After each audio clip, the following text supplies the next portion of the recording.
Muy buenas tardes a todos. Quiero agradecerles por conectarse a esta capacitación de abogados privados en el sistema de justicia penal en Morelia, Michoacán, que será impartida por la doctora Atzimba Zoraida Ceja Rentería en este ciclo de conferencias que está organizando Juventud por la Paz por este taller de Semana Joven. Bueno, les vamos a leer un poco de toda la gran trayectoria que tiene la doctora Atzimba Zoraida Ceja Rentería. La doctora Atzimba es jueza de primera instancia en el Juzgado Mixto de los Reyes en Michoacán. Estudió en la Escuela Adolfo Chávez en Apatzingán, Michoacán. También tiene una licenciatura en Derecho por parte de la Facultad de Derecho y Ciencias Sociales en Morelia, Michoacán. Tiene una maestría en Derecho Procesal Civil por parte del Centro de Estudios Superiores en Ciencias Jurídicas y Criminológicas, CECIJUC. También cuenta con una maestría en Derecho con terminales en Derecho Penal en la Universidad Contemporánea de las Américas en Morelia, Michoacán. Cuenta con una maestría con terminal en Juicios Orales por parte de la Universidad Contemporánea de las Américas en Morelia, Michoacán. Cuenta con un doctorado en Derecho Civil por parte del Centro de Estudios Superiores en Ciencias Jurídicas y Criminológicas, CECIJUC. Y cuenta con un doctorado en Derecho Constitucional Penal por parte de la Universidad Contemporánea de las Américas en Morelia, Michoacán.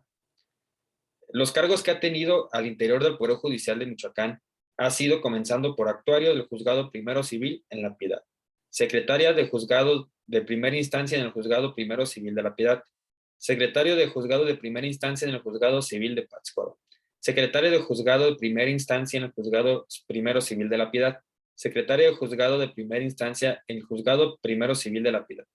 Fue escribiente en el Juzgado Octavo Civil en Morelia. Fue secretaria de Juzgado de Primera Instancia en el Juzgado Quinto Civil de Morelia. Fue secretaria del Juzgado Menor del Segundo Menor en materia civil en Morelia, Michoacán. Fue jueza mixta en primera instancia en el Juzgado Mixto de Arteaga y actualmente se desempeña como juez de primera instancia en el Juzgado Mixto de los Reyes. Entonces, si más por el momento, deseo comenzar con la conferencia que nos va a impartir la doctora Atzimba y pues si gusta presentarse para comenzar con la conferencia. Muchísimas gracias. Buena tarde. Buenas tardes. Les agradezco de nuevo su presencia en este ciclo de conferencias sobre capacitación en el sistema de justicia penal. A continuación, hablaremos sobre los principios rectores del proceso penal, lo cual realizo de la siguiente forma.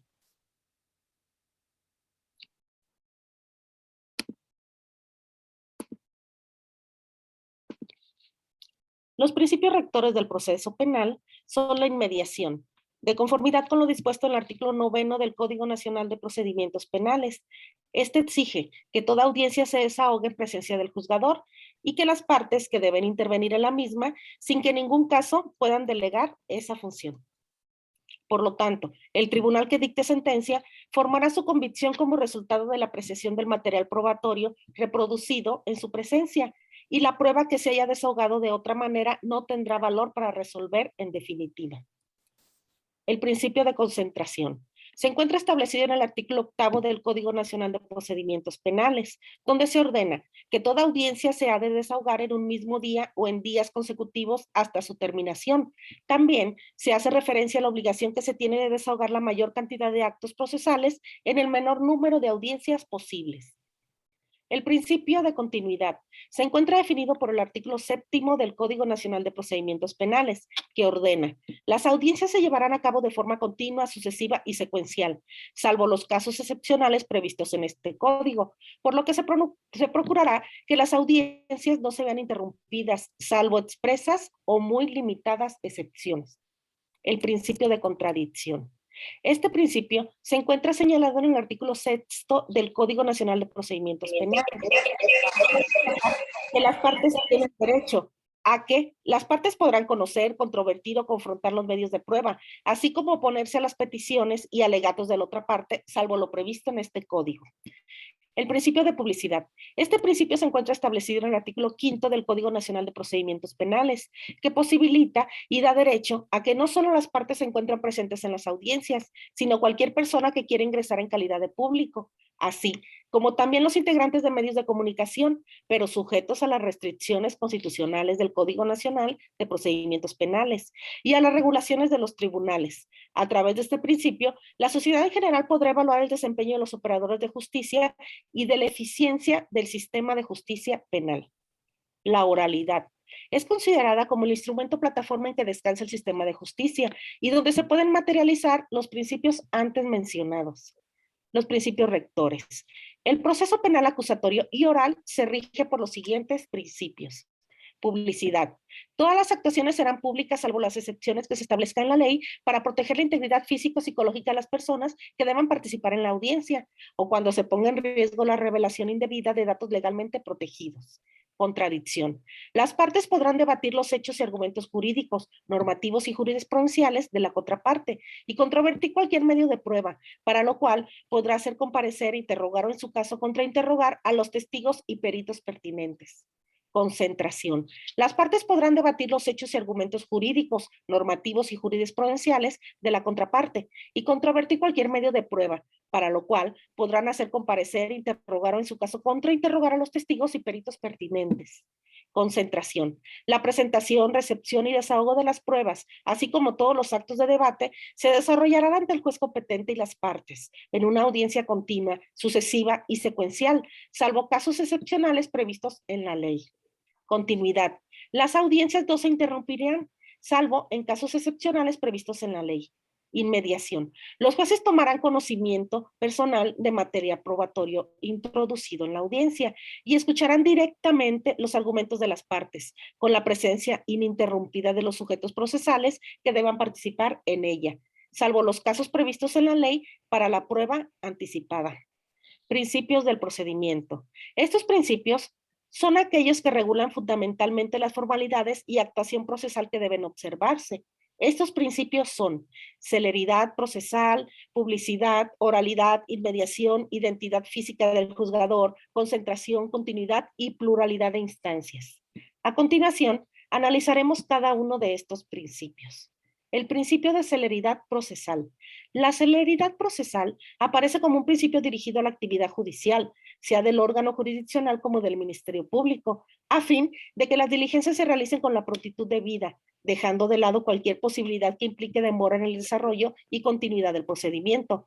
Desde la perspectiva del justiciable o de las partes en general, puede invocarse el mismo principio aun cuando es posible su exigencia a título de derecho, del denominado derecho a un proceso sin dilaciones indebidas.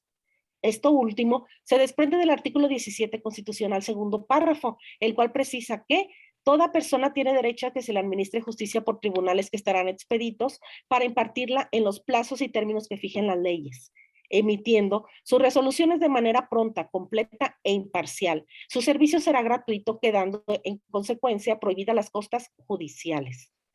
En este sentido, el proceso penal debe desarrollarse en la forma y tiempo debidos, con la realización de actos de investigación y prueba oportunos, así como la expedición de resoluciones y tramitación de incidencias judiciales. El principio de publicidad. El principio de publicidad en las actuaciones judiciales aparece como una conquista del pensamiento liberal frente al procedimiento escrito del antiguo régimen, plasmando una forma de seguridad a los ciudadanos ante eventuales arbitrios y manipulaciones políticas de los tribunales. Nace, pues, como una necesidad de control o fiscalización ciudadana de la labor de los jueces y tribunales ante la posibilidad de injerencia política en ellos, y con el paso del tiempo va a comprender a cualquier clase de influencia y, sobre todo, va a significar el conocimiento del pueblo sobre la forma en la que los jueces administran justicia. La publicidad del proceso penal concierne al control de justicia penal por la colectividad y los asuntos penales son de tal importancia que no pueden ser tratados en secreto.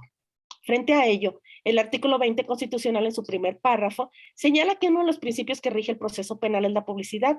Igualmente, el artículo 86 del Código Federal de Procedimientos Penales indica que las audiencias a desarrollarse durante el proceso penal son públicas. Asimismo, el artículo 59 del Código de Procedimientos Penales para el Distrito Federal precisa que todas las audiencias serán públicas, pudiendo entrar libremente a ellas todos los que parezcan mayores de 14 años, salvo las excepciones que el citado artículo establece. De igual forma, el artículo 4 del Código de Procedimientos Penales del Estado de México del 2009 recoge el principio de publicidad. Principio de oralidad. El principio de oralidad se encuentra relacionado estrechamente con el principio de publicidad. Sin oralidad no hay publicidad. Aparece la oralidad como principio de suma importancia en el juicio oral, a efecto de conocer directamente en público y por versión inmediata de los órganos de prueba lo ocurrido con relación a lo que se juzga. De ahí que se afirme que la oralidad del debate se realiza con gran rigidez. En este sentido, se afirma que el principio de oralidad expresa que solo podrá tomar como base de la sentencia el material procesal y discutirlo oralmente. Igualmente, la oralidad se encuentra vinculada al principio de inmediación, pues a través de lo que se expone directamente el declarante, la autoridad judicial va conociendo mejor a la persona que examina y puede apreciar mediante su firmeza o temblor de la voz u otros factores externos la fuerza o debilidad de lo que manifiesta. También implica esto que el público, quienes miran y oyen lo que ocurre en las audiencias, pueden formular críticas de estos hechos, especialmente la que refiere a las medidas y a las resoluciones dictadas por el juzgador. Principio de inmediación. El afán de dar al tribunal una impresión más fresca y directa posible aparte de las personas y de los hechos dio lugar al principio de inmediación. Se trata de dos exigencias. La inmediación debe imperar en las relaciones entre quienes participan en el proceso y el tribunal y, además, en el ámbito de la recepción de la prueba. De ahí que se exige no solo que el imputado se encuentre presente durante el desarrollo de todo el juicio oral, sino también la presencia ininterrumpida de las autoridades judiciales, máxime si deben de apreciar la prueba que se actúa en ese juicio. Al respecto, el artículo 20 constitucional en su primer párrafo establece que el proceso penal descansa en el principio de inmediación. Igualmente, es mencionado en el artículo 4 del Código de Procedimientos Penales del Estado de México. Principio de concentración. Es un principio que en el ámbito del proceso penal encuentra su mayor potencia en la etapa del juzgamiento de juicio oral. En efecto, la concentración de los actos en el juicio oral impone la necesidad de que lo que se haga en presencia de los que en él intervienen en forma sucesiva y sin perder la debida continuidad, ello permite que las conclusiones, tesis y solicitudes que se presentan no pierdan el hilo conceptual en el momento en que se acoginan y en el que se discuten. Además, que sean continuos al instante en que se toma la decisión. Este principio está regulado en el artículo 20 constitucional en su primer párrafo. También lo encontramos en el artículo 4 del Código de Procedimientos Penales del Estado de México. Principio de continuidad. Este principio se encuentra regulado en el artículo 20 constitucional también en su primer párrafo. Surgió en oposición al fragmentado discontinuo de los procedimientos escritos. En efecto, por la misma necesidad de los requisitos de la percepción, no puede haber espacios temporales considerables entre los diversos actos producidos durante la audiencia. La prueba debe estar viva en los sentidos de los jueces, que la deben tener palpitando en sus memorias al tiempo del dictado de la sentencia. De ahí que la instrumentación de la audiencia no apunte a hibernar la prueba como ocurre en el juicio escrito, aunque cabe señalar que en la legislación comparada se tiene la posibilidad de grabación, que se efectúen resúmenes o de levantar versiones taquigráficas. Sin embargo, es excepcional y es que obedece a la ratio de facilitar la tarea de los sentenciadores. Al analizar la Constitución Federal y diversos autores de libros que hablen de los principios de publicidad, contradicción, concentración, continuidad e inmediación, que refiere al artículo 20 de la Constitución Política de los Estados Unidos Mexicanos, podemos concluir que existen varias cosas positivas en el sistema de justicia. Estas son que es un sistema más ágil y respetuoso de los derechos humanos en todas sus etapas. Los operadores están capacitados para el desempeño de sus funciones. De esta forma, la investigación de los delitos se realiza utilizando métodos científicos. El principio de presunción de inocencia, por el cual una persona es inocente hasta que se demuestre lo contrario, y así debe ser tratada. Se prioriza la reparación del daño a través de mecanismos alternativos de solución de controversias y reparar el daño ocasionado por la comisión de los delitos. Los jueces estarán presentes durante el desarrollo de todas las diligencias que se llevan a cabo durante el proceso. Todas las audiencias son públicas, así se transparenta la impartición de justicia y la sociedad puede observar el desempeño de las instituciones responsables de la procuración de justicia. Los procesos se desarrollarán a través de audiencias orales, haciendo más ágil y transparente la impartición de justicia. Los argumentos que se ofrezcan a cada una de las partes es sometido al conocimiento y debate de la parte contraria, para que ésta pueda manifestarse al respecto. Siguiente diapositiva, por favor. Gracias. Técnicas de litigación. Las técnicas de litigación son consideradas como un conjunto de habilidades y destrezas dirigidas a evaluar la calidad de la información que brinda el juzgador. Así, las que ayudarán a las partes a reparar ordenada y coherentemente su caso, reforzando sus debilidades y resaltando sus fortalezas. Las técnicas de litigación son las siguientes: teoría del caso, alegatos iniciales o de apertura, el interrogatorio directo, el contrainterrogatorio, las objeciones y los alegatos finales. La teoría del caso. La teoría del caso es una estrategia metodológica a través de la cual se plantean ante el juez diferentes planteamientos tomando como estructura tres elementos: lo fáctico, lo jurídico y lo probatorio. Las partes en contienda, es decir, el Ministerio Público, la asesoría victimal por un lado y la defensa por su parte, tienen su propia teoría del caso en ejercicio del derecho de contradicción.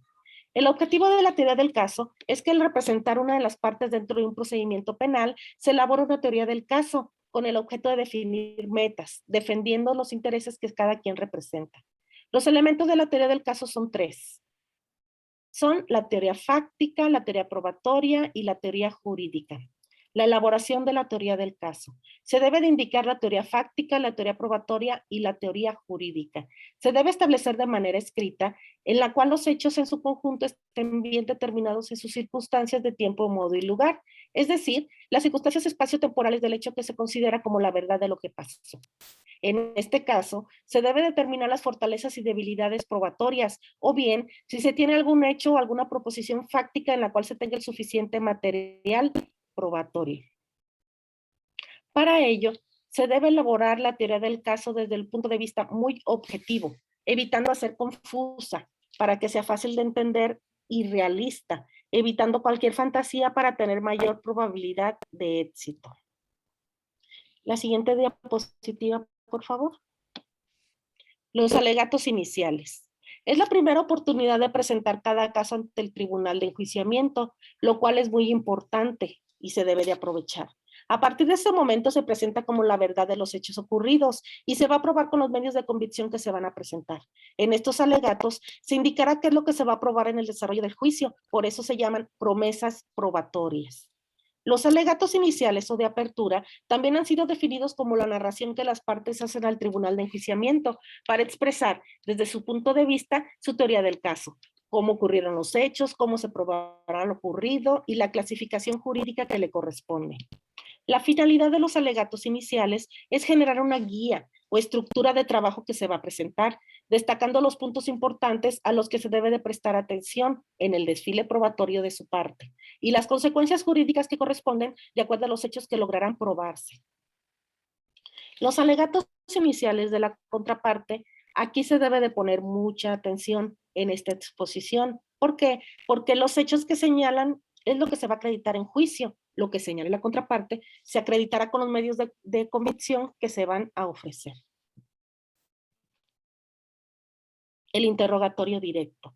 Se fundamenta en la sección tercera, capítulo cuarto del Código Nacional de Procedimientos Penales, esto es, en los artículos 371 al 376, que marcan los lineamientos a través de los cuales se deberán desahogar los interrogatorios y contrainterrogatorios.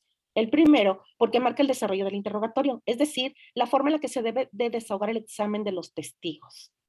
Los testigos, peritos o acusado responderán directamente a las preguntas que les formule el Ministerio Público, el defensor o el asesor jurídico de la víctima. En su caso, el órgano jurisdiccional deberá abstenerse de interrumpir dicho interrogatorio, salvo que medie objeción fundada de parte, o bien resulte necesario para mantener el orden y decoro necesarios para la debida diligenciación de la audiencia. Después del contrainterrogatorio, el oferente podrá repreguntar al testigo en relación a lo manifestado. En la manera del contrainterrogatorio, la parte contraria podrá recontrainterrogar al testigo respecto de la materia de las preguntas. Toda pregunta deberá formularse de manera oral y versará sobre un hecho específico. En ningún caso se permitirán preguntas ambiguas o poco claras, conclusivas, impertinentes, irrelevantes o argumentativas, que tiendan a ofender al testigo, peritos o que pretendan coaccionarlo. Las preguntas sugestivas solo se permitirán a la contraparte de quien ofrece el testigo en contrainterrogatorio. Los interrogatorios son una forma de comunicación muy particular, pues devela el interactuar del abogado con el testigo. Siguiente diapositiva, por favor. Gracias. El contrainterrogatorio. El poder contrainterrogar se encuentra estipulado en el artículo 372 del Código Nacional de Procedimientos Penales como un ejercicio de los derechos de contradicción y de igualdad. Se busca con él poner a prueba el interrogatorio directo, esto es, cuestionar la identidad del testigo y lo que sabe, si está relacionado con los hechos que se pretenden probar, si hay incongruencias o contradicciones entre las diversas partes de su misma declaración. que se presente algún sesgo cognitivo derivado del interés de amistad, parentesco o animadversión en contra de alguna de las partes, o también hacer notar la inexactitud de lo declarado, o para hacer patente o poner en evidencia la contradicción que hay entre lo que declaró el testigo en juicio y los registros previos de su declaración y aspectos relevantes que declarará en juicio, pero que fue omitida en los registros previos de su declaración de manera inexplicable. Se debe investigar y saber todo lo posible sobre el testigo que se ha de contrainterrogar para detectar aspectos que nos puedan ser útiles, como defectos de percepción, parentesco o relación de amistad por las partes, prejuicios, adoctrinamientos, antecedentes penales, etc. Siguiente diapositiva, por favor. Las objeciones. Las objeciones se encuentran establecidas en el artículo 374 del Código Nacional de Procedimientos Penales, que indica que la objeción de preguntas deberá realizarse antes de que el testigo emita respuesta. El juez analizará la pregunta y su objeción, en caso de considerar obvia la procedencia de la pregunta, resolverá de plano. Contra esta determinación no se admite recurso alguno. De dicho precepto se desprenden diversas consideraciones, como lo son: si no se objeta rápidamente, se corre el riesgo de que el testigo emita la respuesta y, por lo tanto, la objeción resultaría extemporánea y ya no podría cumplir su cometido. Si la objeción es formulada en tiempo y debida forma, el juez la analizará y, si la considera procedente la pregunta, ordenará se conteste. Y esta decisión que ordena que la pregunta sea contestada no admite recurso alguno. No existe momento específico para hacer valer una objeción y el tribunal no otorgará el uso de la voz al litigante por si este es su deseo de objetar. El momento para objetar será cuando se detecte que la contraparte no está siguiendo las reglas del proceso. Su uso requiere las siguientes habilidades: escuchar lo que se pregunta por la contraparte, evaluar si es objetable, pensar rápidamente si afecta el caso concreto y decidir si se ha de objetar. La finalidad de las objeciones es controlar la actuación indebida de la contraparte, así como que la información que fluye en juicio sea de calidad. Preguntas directivas. Hay preguntas sugestivas que contienen la respuesta en la pregunta. Hay preguntas argumentativas que contienen un argumento que el interrogador espera que el testigo conteste. Se busca proteger con las objeciones el evitar que el interrogador dirija al testigo una respuesta específica. De permitirse, se afectaría la libertad del testigo para responder a las preguntas. Los requisitos para objetar las preguntas. El artículo 374 del Código Nacional de Procedimientos Penales establece que la objeción deberá de realizarse antes de que el testigo conteste la pregunta. Formulada la objeción y contestada la pregunta, ya no es válida la objeción. Siguiente diapositiva, por favor. Gracias. Los alegatos finales. Su ejercicio encuentra fundamento en lo dispuesto por el artículo 399 del Código Nacional de Procedimientos Penales. Este dice: alegatos de clausura y cierre del debate. Concluido el desahogo de las pruebas, el juzgador que preside la audiencia de juicio otorgará sucesivamente la palabra al Ministerio Público, al asesor jurídico de la víctima u ofendido del delito y al defensor, para que expongan sus alegatos de clausura. Acto seguido, se otorgará al Ministerio Público y al defensor la posibilidad de replicar y duplicar. La réplica solo podrá referirse a lo expresado por el defensor en su alegato de clausura y la dúplica a lo expresado por el Ministerio Público, la víctima u ofendido del delito en la réplica. Se otorgará la palabra por último al acusado y al final se declarará cerrado el debate. Los alegatos de clausura son la oportunidad de argumentar el por qué debe de resolverse en su favor al momento de dictarse el fallo definitivo y por qué no debe favorecerle el fallo a su contraparte. Se recapitula lo acontecido en el desfile probatorio, destacando las partes que benefician al caso. Es la última oportunidad que se tiene de generar una opinión favorable al juzgador. La falta de capacitación y actualización de los abogados privados en el sistema de justicia penal vigente complica la debida participación en los juicios penales, lo que se traduce en una falta de defensa apropiada para los justiciables. En la actualidad, no existe a nivel local ni estatal programas que lleven a la capacitación y actualización de abogados privados en el sistema de justicia penal para su integración y participación en este. Al momento de llevarse a cabo el cambio del sistema inquisitivo al mixto acusatorio, oral, no se realizó en forma debida la capacitación y actualización de los abogados privados en dicho sistema, por lo que se encuentran impedidos por dicha circunstancia de desempeñar una defensa técnica y adecuada, por lo que se propone que la capacitación en este sistema de justicia penal se pueda llevar a cabo mediante estas conferencias. Esto es, con el fin de lograr una capacitación en la cual se puedan señalar y compartir conocimientos que puedan permitir al defensor privado el poder ser parte en forma debida del sistema penal vigente. Asimismo, se debe recalcar que los abogados privados, al no poder participar en el sistema de justicia penal, ven disminuidos sus ingresos económicos y al poder tomar la capacitación por conferencias en esta época de pandemia, se podrían actualizar en conocimientos para poder integrarse al sistema de justicia penal que nos rigen en la actualidad. Sería todo por mi parte. Muchísimas gracias por su atención. Muchas felicidades. Bravo, bravo. Doctora Atsimba.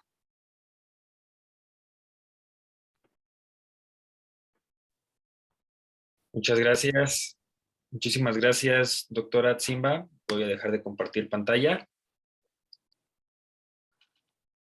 Muchísimas gracias por su magistral ponencia en este ciclo de conferencia y en este momento quisiera dar lectura a las preguntas. Si es que alguien tuviera alguna pregunta, la puede poner en el chat o puede prender su micrófono. Ok, la licenciada Wendy Alcalá comenta, ¿en qué legislación se señala el principio de publicidad? Muchísimas gracias. Muy buena pregunta porque debemos de estar actualizados todos en las legislaciones penales que nos rigen. El principio de publicidad se señala en el artículo 20 constitucional en su primer párrafo, que señala que uno de los principios que rige el proceso penal es la publicidad. Igualmente, el artículo 86 del Código Federal de Procedimientos Penales indica que las audiencias a desarrollarse durante el proceso penal son públicas. También el artículo 59 del Código de Procedimientos Penales para el Distrito Federal precisa que todas las audiencias serán públicas, pudiendo entrar libremente a ellas todos los que parezcan mayores de 14 años, salvo las excepciones que el citado artículo establece. De igual forma, el artículo 4 del Código de Procedimientos Penales del Estado de México del 2009 recoge el principio de publicidad. Muchísimas gracias, doctora. Ahora, la licenciada Gabriela pregunta, ¿considera importante los alegatos de clausura? Muchas gracias. También es muy buena pregunta. Los alegatos de clausura son muy importantes porque son la oportunidad de argumentar el por qué debe de resolverse su favor al momento de dictarse el fallo definitivo y por qué no debe de resolverse a favor del fallo a su contraparte. Con estos alegatos o con estos alegatos de clausura se buscan los jueces demostrarles cuál es la teoría del caso prevalecido y por qué debe de fallarse condenando o absolviendo. Muy bien. Muchísimas gracias, doctora. No sé si alguien tuviera alguna pregunta. Si no es el caso, me gustaría comentarle que a nombre de Juventud por la Paz quisiéramos extenderle la presente constancia que se le enviará a su correo electrónico que dice lo siguiente. Juventud por la Paz le otorga la siguiente constancia a Atsimba Zoraida Ceja Rentería por su magistral ponencia en el ciclo de conferencias del taller juvenil llamado Capacitación de Abogados Privados en el Sistema de Justicia Penal en Morelia, Michoacán. Muchísimas gracias, doctora Atsimba. Le estaremos enviando la constancia en este momento a su correo electrónico que nos proporcionó y quisiéramos extenderle un agradecimiento, invitarla a participar con nosotros en las conferencias que tendremos por parte de Juventud por la Paz para personas de escasos recursos en un taller que realizaremos en el mes de noviembre. Muchísimas gracias y pues quedamos a sus órdenes y si tienen algún comentario nos lo pueden dejar también en la página de Facebook de Juventud por la Paz. Muchísimas gracias. Muchísimas gracias, buenas tardes y les agradezco a todos su presencia. Hasta luego. Felicidades.